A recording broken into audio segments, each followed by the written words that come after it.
Jadi entah itu juara 1, 2, 3 tapi stabil mas. Stabil. Iya. Semua juri masuk. Semua juri masuk itu yang dinamakan burung kualitas.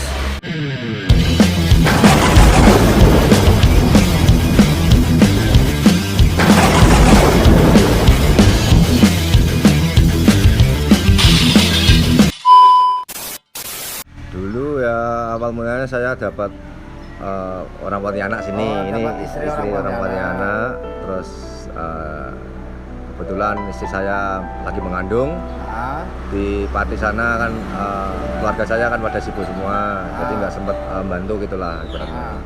Terus ngajak pindah ke sini. Jadi istilahnya Om udah netap di Pontianak. Udah netap di sini. Sekarang ini mengenai kelas dewasa lobet nih. Akhir-akhir ini saya perhatikan di Pontianak kurang sepi. Yang pastinya kurang mas ya. Itu tahun saya main lobet itu di Pontianak itu kurang tahun 2008 sampai kurang lebih 2017 mas ya. 2017 itu kan dulu belum ada di Pontianak, belum ada konslet ya. Waktu itu Factor mas. Itu rame banget mas.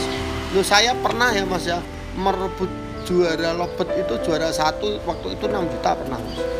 Pernah waktu itu. Berarti dulu penuh mas, sampai 60G. Lah sekarang permasalahannya kenapa lobet ini enggak bisa penuh lagi? Lah sekarang ini adanya konslet mas, adanya konslet itu orang itu pada ketakutan mas. Maksudnya ketakutan? Enggak pada semangat tapi pada ketakutan. Dalam arti gini mas, kalau burung Factor itu kan kita ini istilahnya jagain burung tersebut bunyi ya. Yeah. Tapi kalau lobet konslet itu udah pasti burung itu bunyi terus ya kan. Lah. Jadi untuk pemula ini ngecun gitu. Jadi bukan untuk pemula, untuk pemain senior pun kalau punya lobet Factor gandeng sama lobet konslet itu ya enggak ada menangnya. Seandainya menang pun lobet Factor tersebut memang kualitas banget. Entah itu durasinya panjang, rapat kan bisa terjadi. Tapi kalau untuk pemain-pemain tanggung khususnya di Pontianak ini apa Kalbar ya. Kalau untuk punya lobet Factor digandeng sama lobet konslet itu udah daripada saya istilahnya kondangan 100-200 ribu yang penting enggak saya mainkan kan gitu. Oh, itu yang mengakibatkan kenapa kelas lobet dewasa ini sepi. Udah pasti sepi mas, karena itu apa mas? Itu awal dari undangan palsu mas. Saya bilang undangan palsu itu apa? Ya harapan kita punya lobet Factor di lapangan pasti juara. Tiba-tiba ada yang punya konslet datang orang 3. Jadi ibaratnya juara udah ada yang matokin. Oh ya udah pasti toh mas, kalau lobet konslet udah pasti bunyi kok. Solusinya gimana untuk mengatasi itu supaya agak ramai lagi mas? Menurut sampean? Menurut saya kalau lobet khususnya lobet dewasa itu ramai lagi, EO harus menyediakan khusus lobet Factor, kelas lobet Factor. Apa di Pontianak udah bisa dibikin 2 kelas? Apa yang punya lobet konslet atau yang gacor enggak merasa terzolimi atau dibeda-bedakan? Jadi gini mas, untuk yang punya lobet konslet biar enggak merasa disingkirkan, itu kan ada kelasnya lobet umum. Nah contohnya umum itu kan untuk kelas konslet sama Factor jadi satu enggak apa-apa. Tapi untuk kelas Factor itu kan harus lobet konslet enggak ada, harus Factor gitu. Intinya yang dibilang lobet Factor itu ciri-cirinya kayak gimana? Ya satu mas ya, kalau lobet Factor itu suaranya tuh bahasanya itu minornya belum ada dan jedanya pun yang enggak jeda sih lobet Factor, yang jeda rapat pun ada. Dalam arti kalau lobet volumenya keras. Enggak sih, kalau volume sih sebenarnya itu relatif mas, untuk burung tersebut relatif. Tapi kalau untuk lobet dibanding lobet Factor sama lobet konslet itu ya suara minornya aja gitu. Kalau untuk saya pribadi ya mas ya, untuk menilai lobet konslet dan Factor itu kalau Factor itu kan biasanya ada ngekraknya mas ya, ngewek ya, ada ngeweknya itu udah pasti umpannya itu udah pasti Factor. Tapi kalau konslet itu kan dia udah nggak pakai ngeweknya Ngewek, juga langsung. udah ngepak-ngepak sapan dah gitu ya. Di situ kita bisa memahami bahwa lobet tersebut konslet atau tidak. Selama ngikutin lomba di Pontianak seru nggak Om? Untuk kelas khusus di Murai Seru banget, rame full. Mulai dari pemainnya dan pesertanya gimana? Seru ya, baik lah. Pertanyaan seru faktor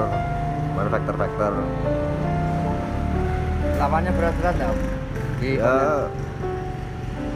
Ya berat juga ya, berat. Berat ya. Bagus ini kualitas. Ya. Saya yakin ya Mas ya, kalau untuk mengembalikan perform pemain lobet biar ramai kayak dulu lagi, jalan satu-satunya ya harus merintis dulu kan gitu dulu ya Mas ya.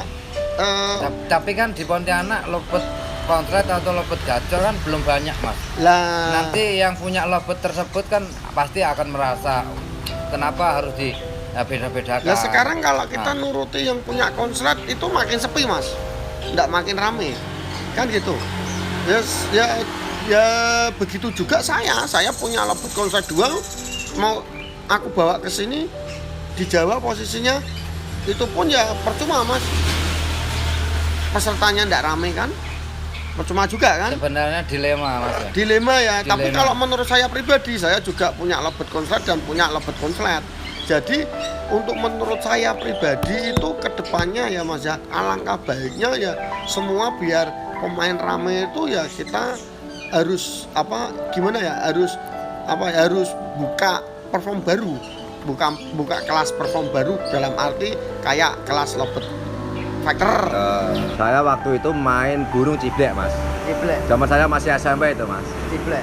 SMP kelas 2 lah. Nah, ada lomba besar di Juwana tepatnya dulu. Main juga saya. Tapi sebelumnya udah hobi burung. Mbah saya itu Oh dari kakek. dari kakek sama om saya itu juga pemain nasional. Namanya Om Budi Trangkil, itu juga murainya dulu juara nasional versi LKMI. Juara 1 nasional versi LKMI zaman dulu. Di Jawa. Om saya ya.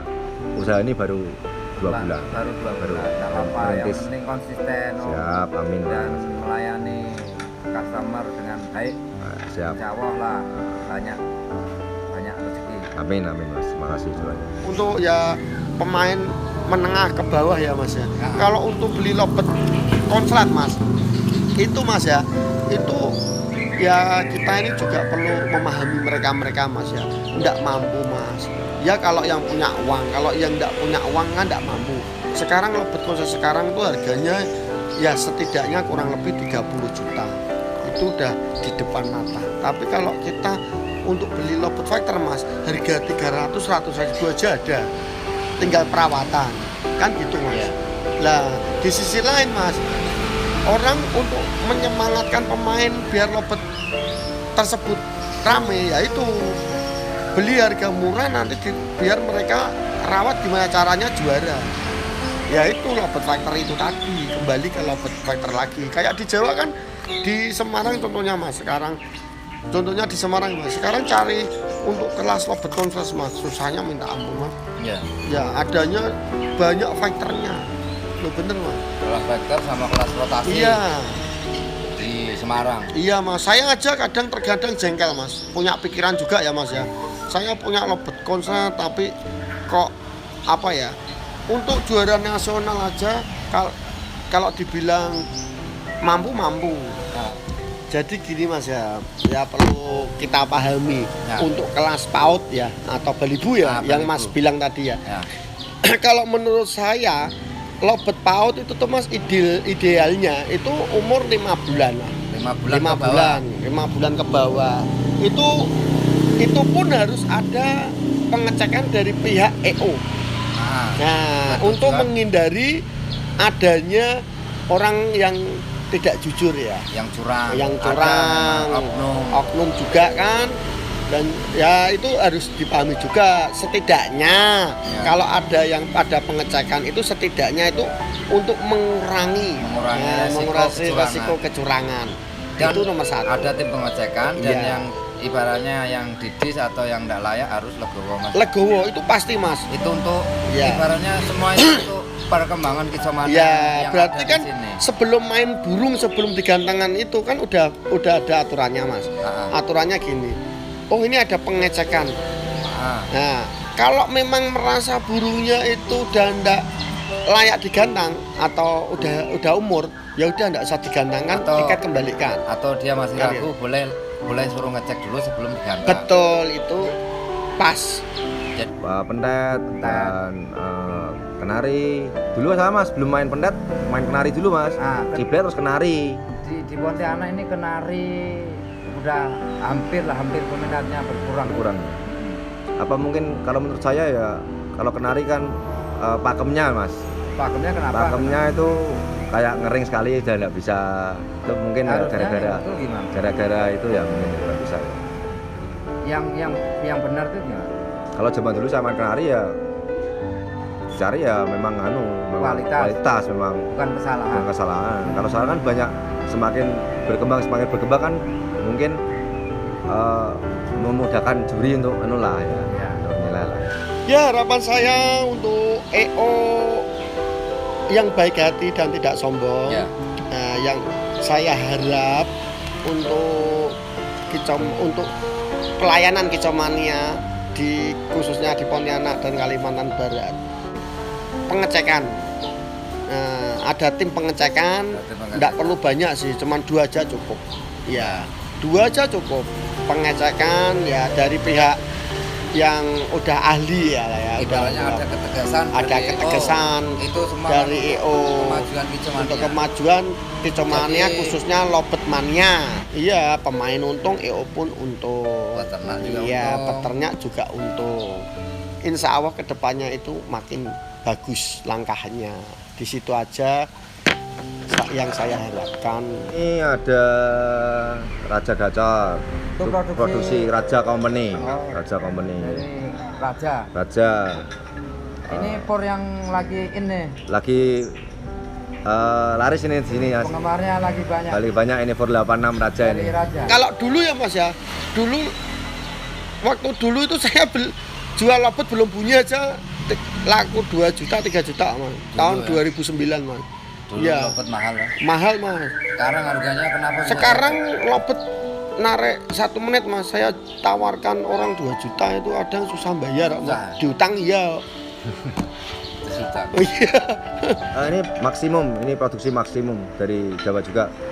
Ini buat kandungannya jangkrik gitu. Makanan jangkrik.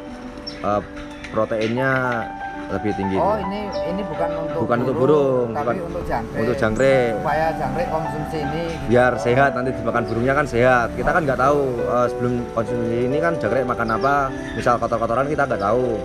Nah, jadi dikasih makan ini 24 jam baru dikasihkan ke burung.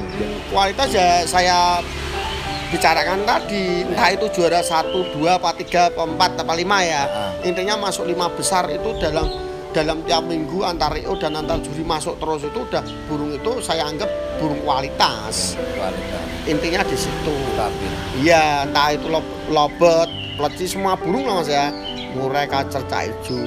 Jadi mengukur Mas dengan kekuatan keuangan kita ya Mas. Ya, saya sekarang ini udah memahami bahwa lomba itu sebenarnya itu untuk apa ya? Untuk menghibur diri kita Mas. Itu.